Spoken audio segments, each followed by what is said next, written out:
Zini, ko Freids par to saka? Nu, Noliegums. Konstatē, ka nav silts ēdiens, un tas notiek gadiem, un ka apstākļi nav piemēroti. sapratusi, ka tas cilvēks īstenībā ir otrs es.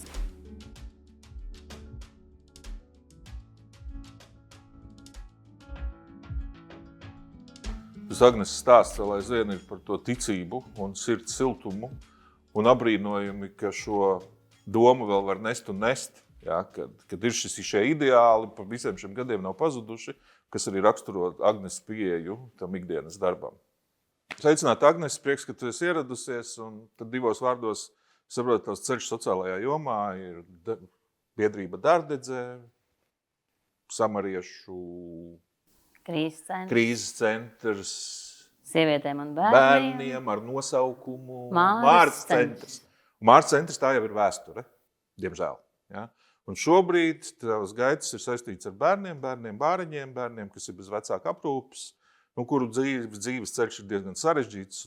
Es sažoju, saku, šie bērni ir lausti, un viņa dzīve ir salausta, bet tas es to saku. Plus mīnus pareizi, ja? Ja kaut ko gribi pielikt klāt vēl par sevi. Es tā kā gribēju tomēr precizēt par to, kas tagad es esmu. Es esmu Rīgas bērnu, jauniešu un ģimeņu sociāla atbalsta centrs, jauniešu atbalsta centra vadītāja, un mans darbs ir tieši saistīts ar bērniem pirms un pēc ārpus ģimenes aprūpes beigšanas, tātad sākot no 16 līdz 24 gadu vecumam. 24 gadu vecumā mums vēl ir bērns? Jaunietis. Es kaut kur dzirdēju, ka tagad jau vispār jaunietis būs līdz 30. Cik tur? Tad, ko man savos 56, es tad laikam esmu knapi pilngadīgs. Tā laikam, ja. Bet, okay. Bet tas viss ir saistīts ar sociālo darbu. Tu esi bijis arī izglītība, tu esi sociālais darbinieks, tradicionāla attīstība, kā jau mūsu paudzes. Un tad tu esi ar vienu no tiem, kas sāka vispār šito ārprātu, kur bija pietiekoši dūli, lai iestātos attīstībā.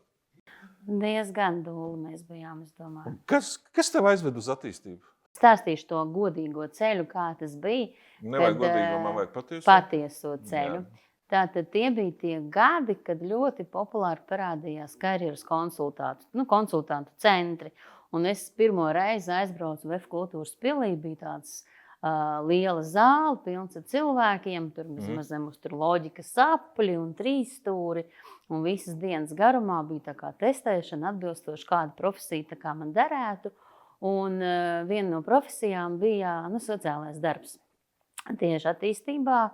Un tā sanāca, kad arī es dzīvoju netālu no attīstības. Un tad man vienkārši likās, ka automātiski man ir jāiet mācīties uz attīstību.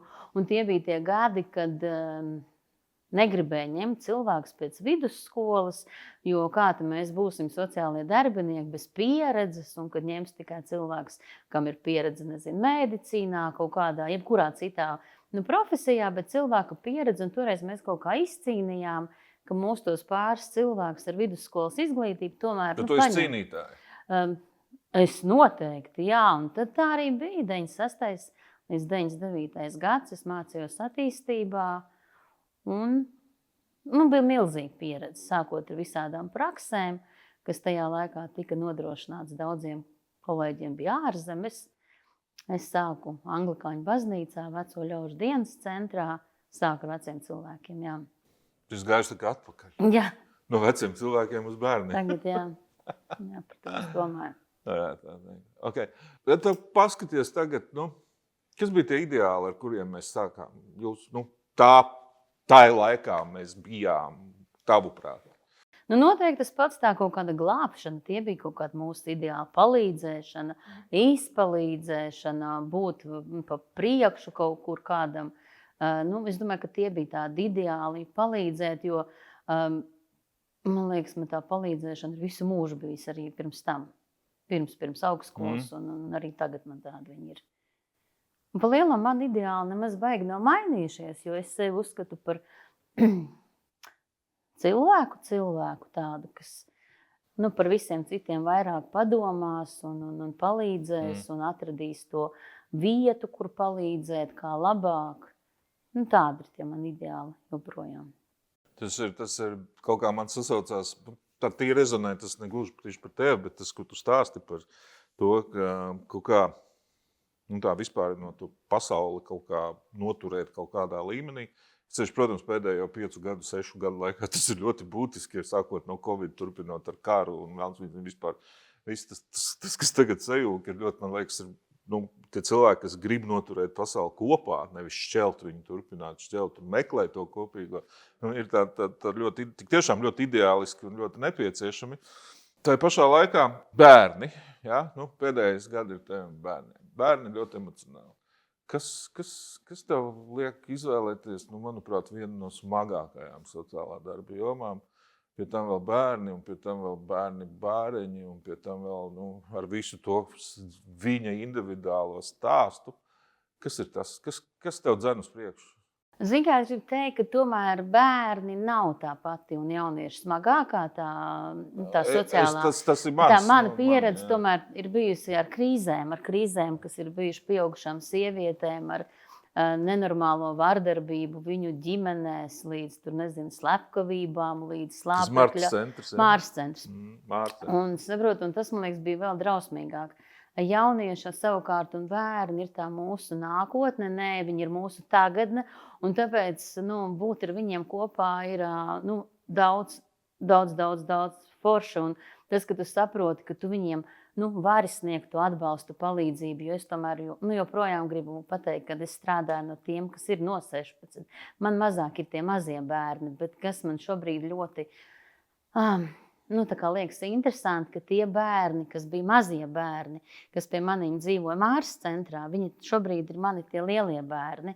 Viņiem paliek 17, 18, 19 gadu, un kad es tā kā atceros, kādi viņi bija mazi, ar kādām tām smagām sociālām situācijām viņi gāja kopā ar savām mammām vai nokļūstot ārpus ģimenes aprūpē, un tagad viņi nāk jau kā pieauguši jaunieši, un ļoti tāds liels prieks, kad mēs jauniešu atbalsta centrā varam viņus sagatavot šai patstāvībai, un liels prieks ir par tiem bērniem, kuri dzīvojuši pie foršiem aizbildņiem vai auģu ģimenēm, kuri ir parūpējušies, lai jauniešiem būtu šīs izglītības, un man tikai atliek noskatīties un priecāties par to, kā viņi ir izauguši lieli. Man tur nav nekāda doma iet klāt un teikt, labdien, es biju tava sociālā darbinieca pirms 10 gadiem, vai tu man atceries? Nē, tā es, protams, nedaru.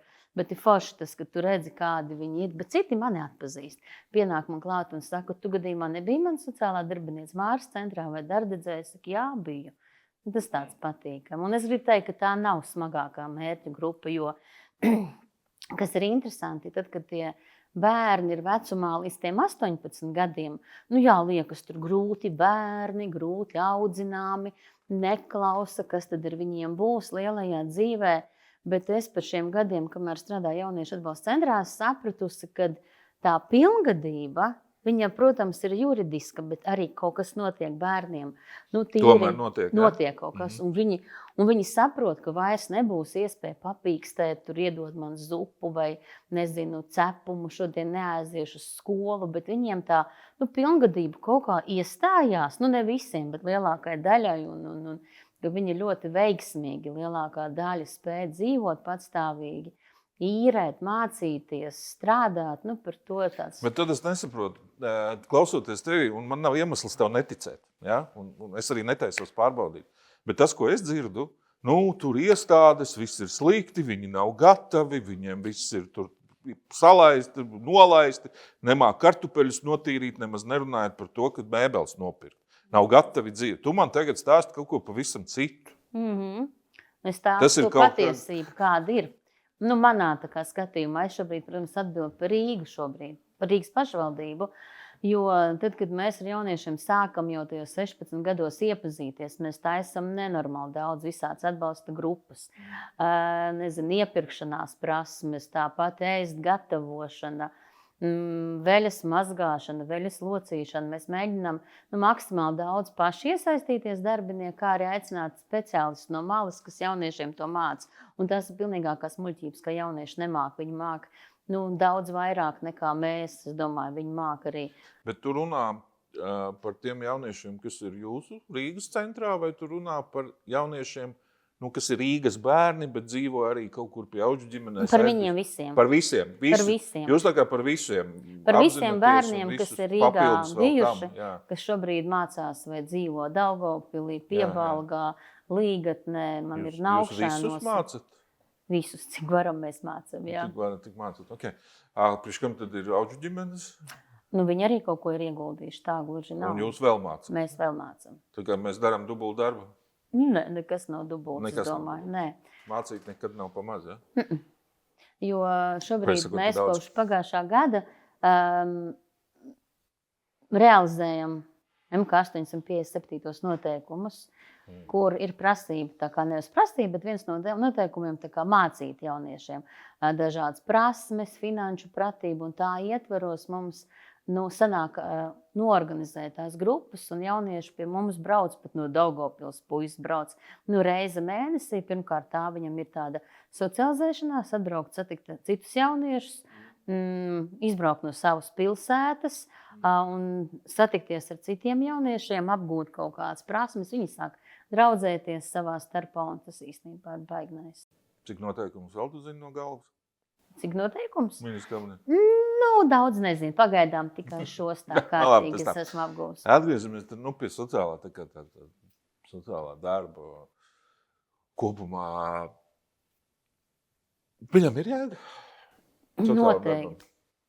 Viņam noteikti ir jēga. Kāda?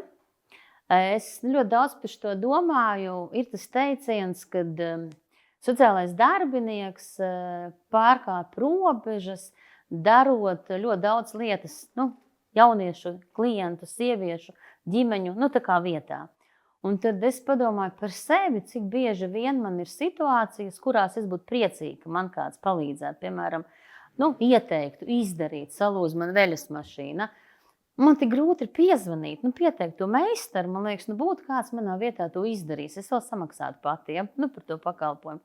Un es arī domāju, cik daudz ir šādi cilvēki, kas ir vairāk ievainojamāki, kas ir cietuši, kuriem ir kaut kāda intelekta grūtības, ka viņiem ir vajadzīgs šis cilvēks, sociālais darbinieks, kas iedrošina, kas palīdz, kas aiziet ar viņu, pavada, palīdz kaut ko viņa vietā izdomāt. Man liekas, tas ir ļoti, ļoti, ļoti svarīgi. Jo vienkārši es domāju pie tā, cik vesela esmu es, arī man ir grūti aiziet. Aizgāju uz magnētisko rezonanci galvai. Aizgāju, man neviens nepasaka, cik ilgi. Tur būs jāguļ un tā. Un tad tur tai sievietei kaut kas nojuka. Un es sapratu, ka man bija vajadzīgs kāds cilvēks līdzi, kas būtu mani izvilcis ārā no turienes. Es nebūtu stundu gulējis. Izklausās, ka tā māsiņa, ja ārsts, kas to darīja, tur kaut kur noģība viņu tur. Viņai nojuka kaut kas, viņa aizmirst. Viņu noģība, viņu reanimēja un par tevi tā trubā aizmirst. Jā, un tas ir tas sociālais darbs, es domāju. Drusku tā kā provocēju, atkal provocējot to, sāsinot to diskusiju. Bet kur tad paliek šeit lieta par pašnoteikšanos, par patstāvību, par vienādas iespējas visiem, līdzdalību, integrēto sabiedrību, un viss šitas taļaļaļa, tie skaistie vārdi. Jo tas, ko tu saki, tu man saki, otram vajag mani. Es tā pārfrāzēju, ja? Ir cilvēki, kuriem vajag otru, citu, kas ir līdz ar viņu. Bet tad mēs viņu tā kā nepadarām par nespējīgu paši piedāvājoties. Es domāju, ka nē, ka uz kādu laiku tam cilvēkam ir vajadzīgs tas otrs cilvēks, kas palīdz. Jo, protams, ir jājūtās robežas. Nevis tagad pie visiem iešu un teikšu, halo, es esmu sociālais darbinieks, vai jums nevajag, lai es kaut ko jums tur izpalīdzu. Piemēram, es domāju par to, ka bieži vien mums arī kaimiņos ir kaut kādi cilvēki, kam ir vajadzīga šī palīdzība. Un man kaut kāda piektā maņa, piemēram, man to pasaka. Un es pati ielienu tur, kur man nevajag. Bet izrādās, tas vecais cilvēks ir tik priecīgs, ka viņš uzzina, ka mums pie mājām zemnieki pievada ēdienu. Jo tantīte pa lielam sēž visu laiku badā, jo viņi nevar tikt līdz veikalam. Un es sarunāju ar to zemnieku, ka viņš tur reizi nedēļā to pārtikas grozu uznes tie sieviete. Viņi bija tik pateicīgi un priecīgi. Un es saprotu, ka liekas tāds sīkums, vai ne? Tāds sīkums vien ir, bet ja nebūtu manis, visi pārējie 15 kaimiņi nekad nebūtu par to iedomājušies, ka varētu palīdzēt atrisināt to situāciju tādā veidā.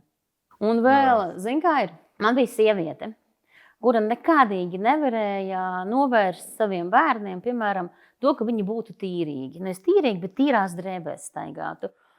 Un tur bija vienīgais, ko es teicu, nu, davai saliekam tur kaudzīti ar drēbēm, ieliksim veļas mašīnā, izmazgāsim. Es tā kā ar mazu bērnu kalendāru taisīju, nu, kad tā un tā.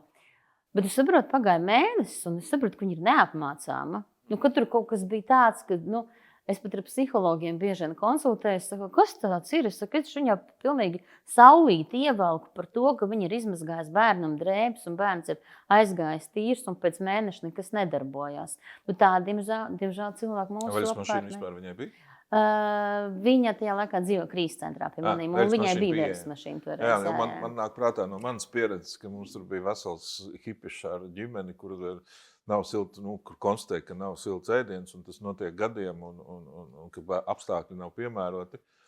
Un kā tā var, un kā viņi izturās, tikai kaut kāda pēc gada konstatē, ka vispār tā mājā nav elektrības. Ja, nu, un kā tur var būt silts ūdens, ja tur nav ēdiens, ja tur nav gāzes, tur nav elektrība. Bet nu, mēs kā sociālajie darbinieki, mums ir jādod bērniem silts ēdiens. Un neredzam, ka nav elektrības. Ja. Nu, tā, ironiski runājot. Bet par tām robežām, jā, tu minēji tās robežas, un nu, kur ir tā robeža? Nu, kur ir šī te atkarība no atbalsta palīdzētāja, un kur ir tā robeža, kuru savalkās, ka mēs nepārkāpjam šo te cilvēka personisko spēju, jeb varēšanu? Es domāju, ka tā robeža noteikti ir baigi kaut kādīgi ir jājūt, jo ir tie arī izmantotāji noteikti cilvēki, kuri tikai vien priecājās par to, ka nu, tās robežas netiek ievērotas, kad redz tā sociālā darbiniece vēl vairāk palīdzēs, atnesīs, pievērsīs uzmanību.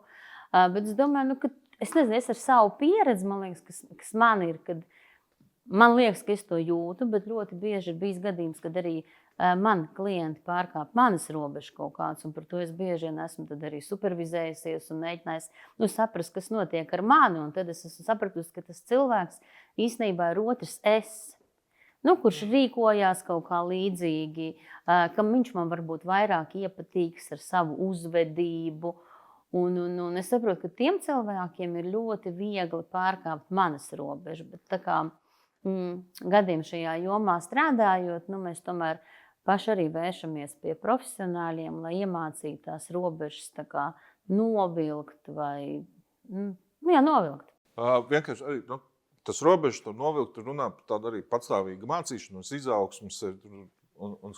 Kas, vai tu vari, ja gribi, tu vari nosaukt, ja ne, tu vari viņu raksturot, varbūt viņi ir vairāki. Nu, kas ir tie cilvēki, kas ir autoritātes priekš tevis sociālajā darbā, tavā sociālā darbinieka ceļā? Jā, man ir. Dzīvi, miruši, teorētiķi, praktiķi. Dzīvi. Tā kā man tiešām otrā stabilā darba vieta bija Centrs Darbdedze.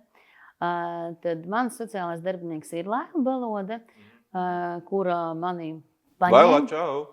Jā, Laila, čau, kura paņēma man savā paspārnē. Pie viņas ļoti daudz arī mācījos, un tie vispār bija tie paši sākumi, kad vispārīgi gāja runa par kaut kādām supervīzijām, par atbalstu sev sociāliem darbiniekiem. Un īstenībā, nu, Laila ir tāds mans sociālā darba guru. Ir, protams, daudz vēl citi, bet, nu, Laila ir tāda, kas ir tāda, nu, no pamatiem. Paši. Vēl izmantojot mirkli,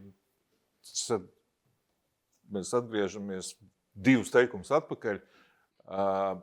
Es cienījamie kolēģi, kas ir otrpus ekrāna, mēs runājam par to, vai pieklauvēt pie durvīm, vajag vai ne. Nu, jautājums ir tāds, izskanēja par klauvēšanu pie durvīm sociālajiem darbiniekiem. Sakiet, kādas ir jūsu domas? Vajag mums klauvēt pie durvīm vai nevajag mums klauvēt? Rakstiet savos komentāros. Daudz ir dzirdēts, nu, tas stereotipiskais stāsts par to palīdzēšanu. Protams, palīdzēšanas profesijas ir grūtas un smagas. Kas ir tie tavi, teiksim, nu, resursi, ja, ar kuri tev dod spēku, nu, nezinu, no rīta piecelties, atkal iet uz, nu, kārtējo reizi iet tur un darīt to. Zini kā, man nekad dzīvē nav bijis tā, ka es negribētu turieni iet. Vienalga, kur es strādāju sociālā jomā, man vienmēr ir gribējies iet. Arī tad, kad ir, nezinu, varbūt baigi draņķīgi, bet es vienmēr kaut kā sev motivēju ar to, ka Agnes celies, ārā ir gaisma, tev ir rokas kājas, ka tu dzīvēsi, Un, tas ir tāds mans... Izklausās drausmīgi pareizi. Ko lai Tāda dara? pareizā meitene. Nē, es neesmu pareiza meitene. Jā, es neesmu pareiza meitene. Nē, es Labi, neesmu. cik tu esi nepareiza? Iekriti? Cik es esmu nepareiza? Jā, cik tu esi nepareiza? No 1 līdz 10, noteikti varētu būt 5 nepareiza. Bet noteikti, bet atgriežoties pie tā, ko tu man tikko pajautāji, mani resursi noteikti ir mana ģimene. Baigi interesanti ir tas, ka tad, kad ir kaut kāda pilna ģimene, piemēram, tad tu iesaisti to ģimeni tā kā savā darbā. Es zinu, ka agrāk, pašā agrākā jaunībā, kad tikko sāku, protams, es neatstāstīju savus klientu situācijas tur draugiem vai ģimenēm, bet es dalījos par to, kā man tur iet, un visiem likās ļoti interesanti. Pēc tam pēc pāris gadiem jau teica, Agnes, viss aizveries, stop, mūs vairs šits neinteresē, mēs dzīvojam savu, nezinu, dzīvot savu mierīgo, laimīgo dzīvi. Jā, ekonomistu dzīvi vai biznesmeņu dzīvi, ka mūs tas neinteresē, bet mana ģimene ir baigais man resursi, jo bez viņas laikam, nevar, gan es varētu, bet es gribēju teikt, ka es... Interesanti, ko ģimene teikt, ja viņai pajautāts? Ko ģimene teiktu? Piedodiet mani bērni, kad es to tagad skaļi saku, bet man bērni vienmēr ir bijuši bieži vien līdz manās darba vietās, jo sociālais darbs, tu saproti, nav tikai kabineta darbs, tas ir būšana ar klientiem, ar jauniešiem kaut kas ārpusē, un bērni bijuši ar manīm. Un man pirmais bērns, kad atnāca pie manīm uz darbu, viņš atrada tādu labelu sev un te uzrakstīja, esmu sociālā darbinieka bērns, puisis pie tam vēl. Klīniski. Nav viņš sociālais darbinieks, nav, bet tas, kad... Pārsteigums. Mums ir pievienojusies Dārta, kura ir Agneses meita. Mēs viņu teleportējām, jo konteksts aizgāja par ģimeni, un mums ir viena unikāla iespēja. Dārta, pastāst. Mēs varam pieņemt, ka mammas te nav, neviens šito nedzirdēs. Tas paliks tikai starp mums, diviem. Kā ir būt kopā ar mammu sociālo darbinieku? Man tas ļoti patīk. Tāpēc, kad es citreiz pat, tieku aizvest uz tādām vietām, kur būtu citi bērni netiek tā vesti, kas ir ģimenes bērni. Un es esmu ļoti lepna par savu mammu, jo es zinu, ka viņa visā ir ieguldījis ļoti. Un mani pašu tas ir ieinteresējis, un es arī, sliecos uz to, ka es nākotnē vēlētos savu dzīvi saistīt ar to visu. Tāpēc, ka tas ir interesanti. Atnāc mājās, viņa to stāsta, un viņa pārstāsta, kā ir gājis darbā, visu pārējo. Un es arī to informāciju uzņemu uz sevi, un tad par to apdomāju visu, es izstāstu viņai. Un arī brīvdienās mēs kaut kur braucam, es atkārtoju viņai vienu to pašu, kā es stāstu, kā viņa varētu labāk visu darīt. Es reiz viņa klausās manī, viņa pasaka, nē, stop nerunā, es pat labāk zināšu, kā darīt. Bet jā, es esmu ļoti lepna, esmu pateicīga. Tad tev, principā, es varētu teikt, ir tas diezgan, mammas priekšstats par sociālo darbu. Kas ir tas? Labi, tu teici, ka tu mēģini domāt par to, ka arī iet šo ceļu, šo sociālo darbinieku ceļu. Kas šobrīd ir tas, kas tevi dzen, liek domāt, kas tev dzen uz priekšu? Kas ir tas izvēles iemesli? Par godīgi sakot, es pat nezinu. Sajūta ir? Sajūta ir. Gribu. Teiksim tā, jāpamēģina viss dzīvē. Un ja tu zini, ka mazliet tev mamma ar to ir dara to visu jau bez mazliet visu savu dzīvi, un es zinu, ka viņa to darīs, un viņa neapstāsies līdz pat pēdējam.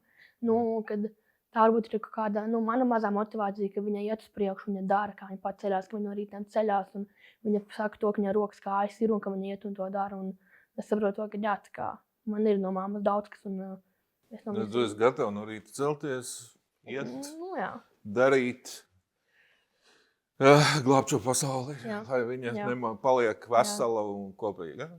Labi, super, paldies. Paliekot vēl pie tām, nevis pie robežām, bet izejot no robežām. Es zinu, ka tad, kad robežas ir skaidrs, tad ir ļoti viegli un salīdzinoši viegli dzīvot, un tikko viņas ir tāds pašķīdušas, tad tas ir sarežģījumi. Un tad parādās nākošais vārds. Un tad parādās izdegšana. Kā tu to saproti, kā tu tiec ar to galā? Es nezinu, tāds vārds. Varbūt tu nezini tādu vārdu? Varbūt es viņu nezinu. Nē, dzirdēts jau noteikti ir kaut kur teorijā, par to noteikti cilvēki runā dažādās supervīzijās, konferencēs vai apmācībās. Nav man īsti bijis tāds sajūta, ka es izdegu. Zini, ko Freids par to saka? Noliegums. Labi. Neatzīstam savas problēmas, bet labi. Nezinu. Varbūt Noliedzam, kādreiz. neatzīstam, kas man... Varbūt kādreiz būs, bet, zini, kā es gribēju teikt, tā pie tās izdegšanas palīdz kolektīvs. Kas? Kolektīvs, komanda. Ja man nebūtu kolektīvs atbalstošs vai komanda atbalstoša, tad noteikti es izdegtu, padegtu, es nezinu, kā Fēniks izkūpētu vai sadegtu. Bet es gribu teikt, ka man visus tos gadus ir bijuši ļoti labi kolēģi un kolektīvs, ka man nav sanācis, tā kā nav bijis iespēja izdegt. Bet tu atzīsti, sociālais darbs ir viens no tādiem sociālā darboņa profesionāļi ir pakļaut šādam riskam. Tev nav izdevies sasniegt šo robežu, bet viss vēl priekšā? Vai tu vari labāk? Jā, bet kopumā mēs taču atzīstam, ka piekrīt tam, ka ir. Jā, šis fenomens ir. Varbūt tev ir kaut kādi, neteiksim, receptes, bet... Zini kā? Labi, kolektīvs tā ir viena lieta. Tev ir tā priekšrocība savā ziņā. Tu esi vadītāji. Tu vari pat izvēlēties, ko ņemt vai neņemt, vai nezinu, kā jums tur iekārtot. Bet ir jau cilvēki, kur nevar izvēlēt. Kas ir vēl? Tavuprāt, kas būtu vēl? Es domāju, tie noteikti hobiji. Tie ir kaut kāda cilvēku brīvais laiks. Ja, piemēram, man ļoti patīk ceļot. Labi, varbūt es tur nevaru aizbraukt uz Turciju vai Tenerifi, bet es ļoti, ļoti mīlu Latviju. Un tad es līdz ko ir pirmās pavasara siltās dienas, es vienkārši dodos. Un es esmu no tiem cilvēkiem, kam nepatīk neko plānot. Es vienkārši no rīta pieceļos, pasaku, piemēram, mammai, bērniem, kāpjam mašīnā, braucam. Viņi pat bieži nezin, kur mēs nokļūsim. Mēs varbūt aizbraucam, nezinu, uz Lietuvu, uz rūpnīcu Rūtu, padzert kafiju. Man ļoti patīk tā, spontāni. Es neesmu tāds cilvēks, kas plānos. Spontāni notikumi. Jā, ļoti man tas patīk tā. Cik kopumā tu esi sociālajā darbā gadus? 30, Nē, 26 kaut kā. 26, 30, jā. Tas ir. Liela atšķirība. Tad var tev prasīt, jā. Kādu jēgu tu tam visam redzi? Kāda ir jēga sociālajām darbām? Mūsu laikos moderni pievienotā vērtība. Es pa šiem gadiem to jēgu redzu savos, sauksim viņus pa klientiem. Bērnos. Jauniešos. Jaunieši man nav klienti, viņi ir jaunieši. Bet savā laikā, tad, kad man bija arī sievietes, kas ir cietuši no vārdarbības un tam līdzīgi, tā pievienotā vērtība ir tāda, kad man zvana un saka, sveika, Agnes, es saku, jā, tu zini, man šitas ir pirmais jaunais gads 14 gadu laikā, kad es esmu sagaidījis viņu skaidrā. Es saku, super. Pēc pusgada viņi man zina, Agnes, tu zini, es precos. Forši. Un tas, ka tu zini, ka, piemēram, viņa jau tagad ir 10. gads, ka viņa nelieto, viņa ir izgājis visus pakalpojumus, vai ko var iziet, tā kā atkarīgs personas. Viņa ir savs uzņēmums, viņa ir ilgstoši pavadījusi ieslodzījuma vietās pirms tam. Un tā ir tā pievienotā vērtība, ka tu satiec un redz, kad ar viņu viss ir kārtībā, ka viņš ir veiksmīgs, ka viņam viss ir izdevies, vai ka tu satiec kādu savu māmu un tu redzi, ka bērns viņai ir blakām, ka viņa viņu ir atgriezusi vai nav pazaudējis to bērnu. Tā ir tā pievienotā vērtība. Tad, kad jaunieši tagad nāk pie maniem uz jauniešu atbalsta centru, es te vairs neesmu sociālā darbinieca, bet būtībā es viņu esmu tik un tā. Un viņi nāk pie manis, lai iepazīstinātu ar savām otrām pusēm, lai padalītos, kā mammai. Viņa arī saka, vai šito drīkst? Jā. Nē, tā ir citreiz atnāk un saka, klausies. Tā jau ģimenēs parasti kaut kā, tā kā es esmu audzināts, tā notiek, kad tu gribi kādu atvest, tu atvedi, iepazīstini vecākus, ieved viņu tā kā ģimenē un, protams, rēķinies ar to, ka mammai viņa nepatiks. Jo mammas ir tādas ir. Kāds ir, jā. Un tētim nepatiks viņš. Nē, bet gribēju teikt, jā, tā pievienotā vērtība ir, ka tu redzi, ka tas cilvēks ir vesels un viņš tā kā funkcionē, viņš strādā. Vienalga, vai viņš tur strādā par pārdevēju vai tagad viens jaunietis trolejbus vadītājs, viņš nolika tiesības. Viņš pelna ļoti labu naudiņu, viņš var atļauties nopirkt savu džinsenes labākas var nopirkt. Jā. Tā realitāte šobrīd ir. Jā, tev ir kāds, sauksim labi viņus par klientiem no visu šī tā tev 26 gadu pasākuma. Tev ir kāds spilgts piemērs, kur klients ir mācījis tevi? Ja, pareizāk sakot, laikam nevis mācījis, bet no kura tu esi kaut ko iemācījusies? Noteikti, ka tādi ir, un tie ir tie cilvēki, tā saucamās robežpersonības, kuras es agrākā jauna sociāla darbinieks nevarēja atkost. Kas tas ir, ko viņi ar manīm dara? Psiholoģisko raksturojumu, Jā. Un tas, kad man bija māma ar bērniņu, kuram Latvijā savu vietu vairs vispār neredzēja, un viņi saprata, ka viņi te nevar neizīrēt. Tas bija vēl pirms gadiem 15 neko. Un viņi vienā dienā izsauca pavadoni, mašīnu, viņa aizlidoja prom uz Lielbritāniju. Un tas viņas saucamā motivācija mācīties, iegūt izglītību tur. Viss, kā viņa ir cīnījusies, viņa bijis arī brīvprātīgā dažādās bēgļu nometnes. Un tas īstenībā man ir baigi mācījis, kad, neskatoties, vai tev nav kur dzīvot, vai tev nav kur atgriezties, vai tev nav māma un tētis, kad tev ir jācīnās par sevi, jāmācās, jāizglītojās. Ir tādi pāris, saucamie klienti, mammas. Jaunieši arī, jā. Kas tad ir tā mācība? Tā kā, ja tu zini, ko tu gribi, tad ej. Es nezinu, kā tu tā nosaukt? Tas ir drīzāk tā, ka jebkurā bezcerībā ir kaut kāda cerība, ka ir iespēja attīstīties, ir iespēja, vēlreiz saku, mācīties, jo šobrīd atkārtojos. Tas ir drīzāk nekad, es arī agrāk teicu tā, kad man stājās klients krīzes centrā, pirmais, ko es teicu, kad neskatoties uz jebkādiem taviem lūzumiem vai kritieniem, atceries, kamēr tev ir joprojām rokas kājas, es tev 100 reizes tu var atgriezties, ja vajag. Tikai mājās arī bieži piemin šito. Tu jau kuro reizi arī šī sarunā mums piemin, ja tev ir rokas kājas. Jā, tā diemžēl ir. Diemžēl, bet par prieku tā ir. Un tas ir tas, ko es vienmēr esmu teiks arī klientiem, kad vienmēr ir iespējas atkal sākt no jauna, nav jāpaliek attiecībās vai tajā vidē, kur tu atrodies. Bet kā tu skaties uz to, vai kas sociālais darbs, jā? Atkal paliekot tā kā tavā tajā bērni.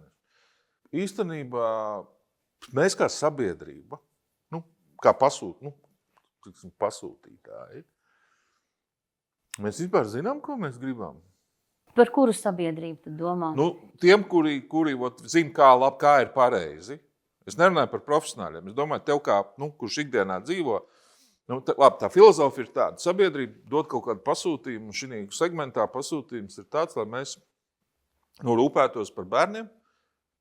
Mūsu profesija, mums ir kaut kādi piešķirti resursi. Mēs rūpējamies par bērniem, kuriem šādu vai tādu iemeslu dēļ, skumīgu, briesmīgu, šausmīgu iemeslu dēļ nav vecāki, kas par viņiem parūpējas. Ja?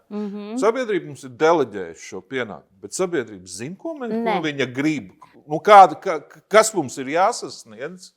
Mums ir skaidrs. Viņi zina, bet vai tas, ko daram mēs? Es domāju, ka sabiedrība zina, ko viņi grib. Viņi grib, lai viņi ir paklausīgi, lai viņi iet visi skolās, lai viņi pasarg Dievs nepīpē, lai viņi nesper miskastes uz ielām, lai viņi nesaka rupjas vārdus tantēm. Es domāju, ka tas ir tas, ko sabiedrība grib. Nerauj somiņas tantēm, likuma paklausīgi, vienmēr es saprotu. To grib sabiedrība. To grib sabiedrība. Un tikai no šiem bērniem. Ja vispār no bērniem. Es domāju, ka šeit tiešām liels uzsvars liks tieši uz šiem bērniem, jo bieži vien kā kaut kas notiek, tā vienmēr saka, tie jau notiek bērnu no bērnam. Ja? Es drusku pārtraukšu tevi, vienkārši tu to pieminēji, un es vienmēr sajūsminos par Latvijas žurnālistiem.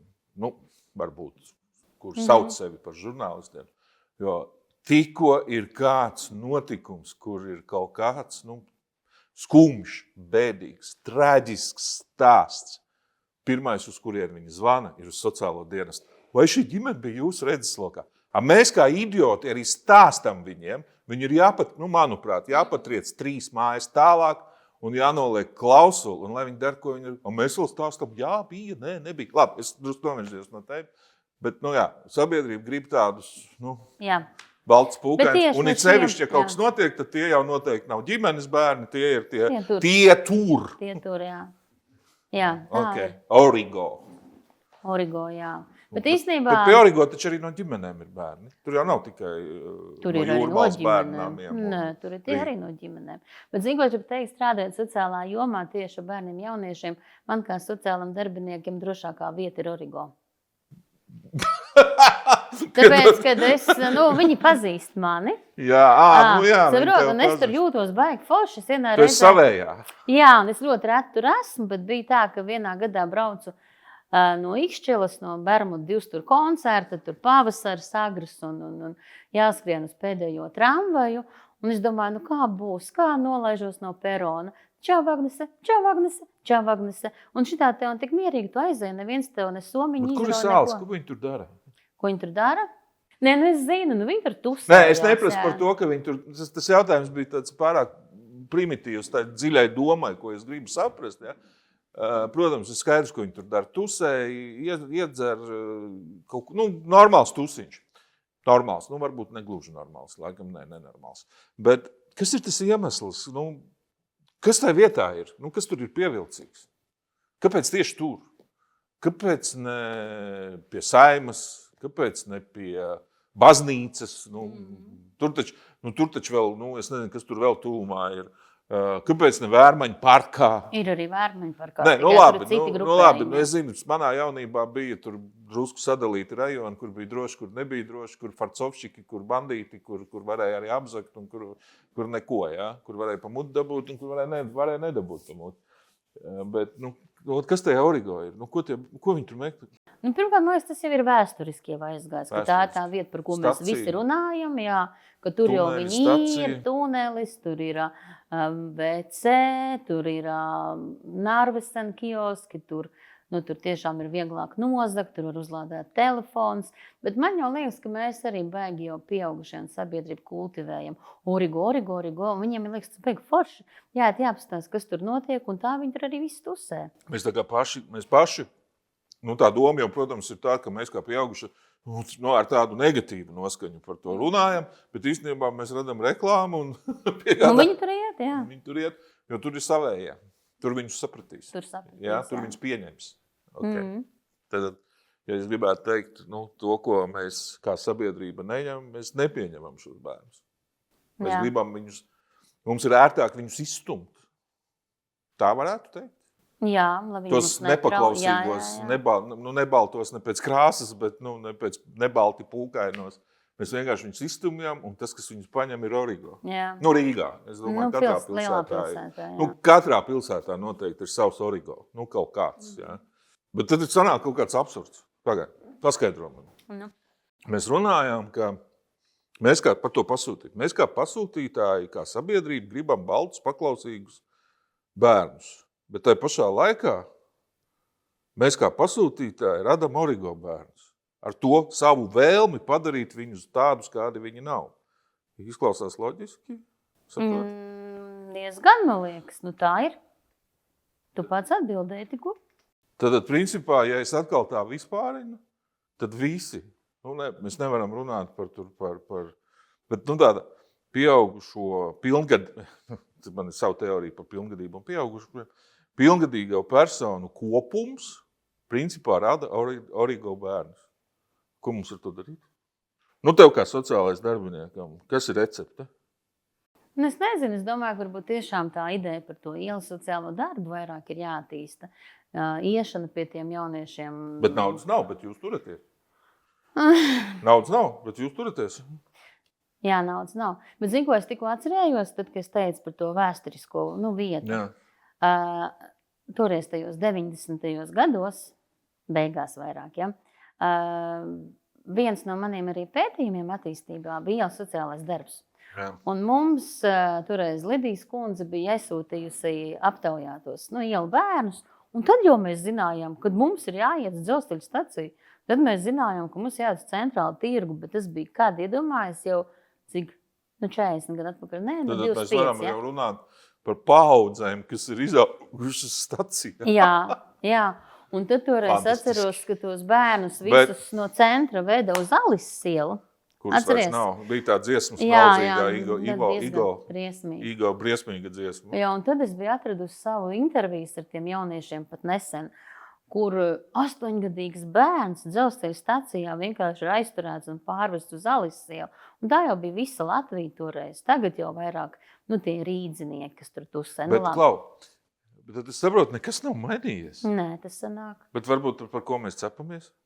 Ja nav nekas nemainās, tad nemaina. Kāpēc?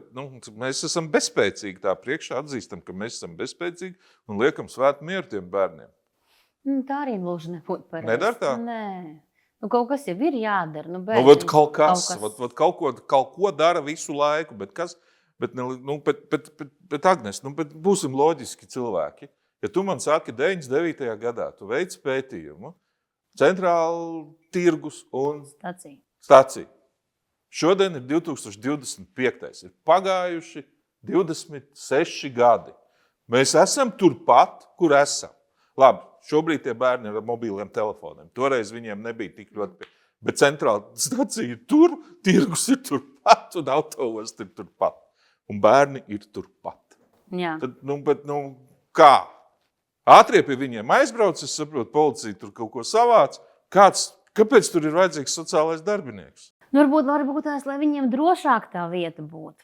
Lai varbūt mazāk būtu kaut kāda likuma pārkāpumi tur uz vietas. Bet paskaties, loģiski. Mēs saprotam, ka Origo bērni aiziet tad, un ir tā Edija Klaiša, tas viņa Open Centers, un ik pa mirklim ir tie viņa briesmīgie stāsti, kuriem man nav iemeslu neticēt. Ja? Nav ko ēst, vecāki dzer mēnešiem, vecāki ir nonarkojušies, mātei nāk visādi kavalieris 3 reizes dienā cits, un man ir 15 gadi, un viņi uz mani skatās. Tas viss ir briesmīgi, un viņi tur ir. Viņi ir tur. Viņi jau tur droši jūtās. Īstenībā, man tāda fantāzija. Mēs ar viņiem vispār kāds ir runājis. Tik cik viņi atnāk pie mums jauniešu centri, jo tie ir mūsu jaunieši. Kāds ir aizgājis pie viņiem paprasīt, ko jums vajag? Es domāju, ka ir. Ja? Es zinu, kad bija agrāk ielu darbs. Agrāk bija? Resilience centram. Jā, bija. Un tagad ir? Ir? Ir? Nezinu. Es tev jautāju. Ko tu esi? Es jau prom no visu šī. Mēs drusku ievilkāmies tādā problēmā, bet es saprotu arī, ka mēs visi baigi stāstam un gada sākumi, un vēl tur mums ir visādi jauniešu bērnu, jauniešu uzlabošanas, attīstības, pilnveidošanas plāni, mums ir 30 gadi reforma izglītības sistēmā, mums ir absolūti bērniem pieejama veselības aprūpe, es ceru, ka visi sadzirdēja man ironiju, ja? Mums ir pieejama un adekvāta izglītība bērniem. Mums ir vienkārši fantastisks ārpus skolas notikumi. Mums ir augsta līmeņa sporta nodarbības jebkuram bērnam, no jebkuras ģimenes un ar jebkādu ienākumu līmeni. Mums visiem bērniem ir ideāli, bet mums ir Origo bērni 30 gadus. Nē, 25, cik tur es teicu, ja? 26. Ja? Labi, mainam tēmu citādi, es te drusku jau. Metam tiltu no tiem 25 gadiem, kurā nekas nav mainījies, pārējiem visā. Ja 25 gadu laikā nekas nav mainījies, tad mums nākošos 25 gadus vajag sociālos darbiniekus? Noteikti. Piško? Kā? Lai atkal nekas nemainītos? Labi. Tas nav. Tā nav taisnība. Tā nav taisnība. Labi, pārliecina mani. Par nākamajiem 25 gadiem? Es tā īstermiņā. Kas citu to darīs? Roboti? Ko? Ko? Bet ko? Ģimenēs atbalstīs, sniegs ar padomu, gatavos patstāvīgai dzīvei. Kas to roboti darīs? Šobrīd jau ir tas, iedod man lūdzu gaļas kotletes recepti. Mākslīgais, ja. Tas, es nezinu, par intelektu man viņu ir grūti nosaukt. Labi, bet par sociālo darbu. Kā viņš vajadzīgs? Tas ir tādam sociālam darbiniekam, kā man pajautā. Bet tieši kam tad man jautā? Kā man darbs būs? Ne jau labklājības ministram man jautā. Bet man darbs būs tev būs darbs, tev būs alga, tu varēsi uzturēt un naudu. Jā. Labi, labs arguments. Man der. Bet paskatāmies paši. Īstenībā jau tas jautājums ir tādu drusku sāpi. Attīstība ir aizslēgta, kas bija vispār pionieris, kas ir ļoti sentimentāls atmiņas. Tiem, kas pabeidz attīstību, it sevišķi pirmajos laikos un ar Lidijas laikos, nevis tad, kad jau viņi tur tie citi bija. Tā ir ļoti sāpīga tēma. Tāda sentimentāla tēma. Bet mēs tomēr to esam pārdzīvojuši un vēl kaut ko. cik ir cilvēki, cik vispār augstskolās un cik ir studentu. Ja? Tas ir desmitiem pa visu Latviju. Ja? Cik? Es neesmu pētījis statistiku. Maz, ja? 7, No kuriem puse vēl nemaz nesāk strādāt par sociālajiem darbiniekiem. Tad mēs vienkārši, labi, es pārformulēšu jautājumu, kāpēc 25 gadiem dzīvosim bez sociālā darbinieka? Jo mums vienkārši nebūs, mēs esam izmirstami. Viņi būs, jo saproti, šobrīd ir tāda lieta, kad es jau esmu viens sociālais darbinieks, kas atnāk un stāsta par profesijas to labo lietu, par to, ka es nesaku, tas ir prestižs būt par sociālo darbinieku man.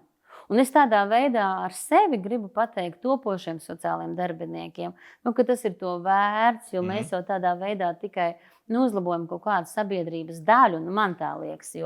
Un par tiem studentiem es gribu teikt, ka jā, varbūt tās lielākajās augstskolās viņi ir, ceļš pilsētā, viņi ir pamaz, bet es jau dalījos ar kādu no kolēģiem, ka man bija ļoti liels prieks, kad filiālēs, kas ir Latvijas universitātes filiālēs, kas ir Kuldīgas sveiciens, Jēkabpils sveiciens, Cēsis, ka tur ieejot auditorijā ir pa 18, pa 28. Tu arī pasniedz?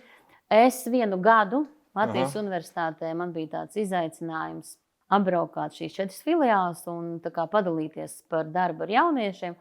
Un īstenībā varbūt tās ne tik daudz, cik teorija, bet tā mana pieredze, kā strādāt ar viņiem.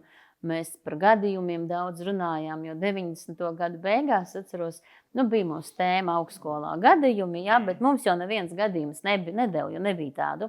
Mums vienkārši pašiem bija jāizdomā gadījumi, kā mēs risinātu, kā mēs ietu. Tās vienkārši manas atmiņas, atceros, ka toreiz man bija par vecu cilvēku gadījums jāizdomā, kāda viņam varētu būt dot palīdzību. Bet tagad mēs, kad braucot universitāti, es devu gadījumus, un cilvēki viņus mēģināja risināt, un es dalījos ar to savu pieredzi, kā tas ir, kā mēs atrisinājām.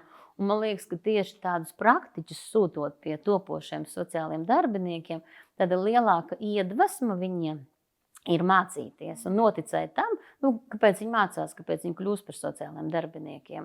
Tā kā, es nedomāju, ka viss ir tik slikti. Jā, es zinu, ka pilsētā varbūt tās, es domāju, lielajā pilsētā ir maz to studentu, bet gribēju teikt, ka novados tomēr viņi ir. No tavas mutes Dieva ausī. Es jau neuzstāju. Lai viņš dzird. Man jau savā ziņā, ņemot vērā, pēc 25 gadiem būs dziļi violeti, kas notiek ar sociālo darbu Latvijā. Cerams, ka es vispār sapratīšu, kur es atrodos un kas ar mani notiek. Ja? Un, ja man jāizvēlās, tad es labāk izvēlos Parkinsonu nekā demenci. Ja labāk ir vīnu izšļakstīt nekā aizmirst viņu iedzert. Tā arī nav alkohola reklāma. Jā, bet, bet kas būtu tavi tie, tu ļoti labi aprakstīji savu nākotnes